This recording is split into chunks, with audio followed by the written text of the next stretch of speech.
வீரபாண்டி கிராமம். அந்த கிராமத்தின் வளைவு சாலையில் ஒரு பழைய வீடு. 20 வருஷமாக யாரும் இல்லாத வீடு.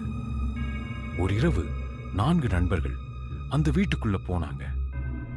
சவால் பண்றதுக்காக.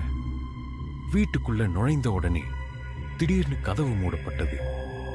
அந்த வீட்டுல சில சத்தங்கள் கேட்க ஆரம்பிச்சிச்சு. வா வா, என் கூட இரு. ஒரு பெண் குரல். அவங்க திரும்பி பார்த்தாங்க. ஒரு பழைய சாம்பல் நிற சேலையில ஒரு பெண். அவளுக்கு முகம் இருக்கவே இல்லை. பயந்து ஓட முயற்சி பண்ணினாங்க. ஆனா கதவு தானாக பூட்டு போயிடுச்சு. ஒரு நிமிஷம் கழிச்சு அந்த பெண் பறந்து வந்தாங்க. ஒருத்தரை கையை பிடிச்சு இழுத்தாங்க. 3 பேரும் கதவை உடைச்சு வெளியே ஓடிட்டாங்க. ஆனா ஒருத்தர் இன்னும் காணோம். அந்த நாளுக்கு பிறகு யாரும் அந்த வீடு கிட்ட கூட போக மாட்டாங்க.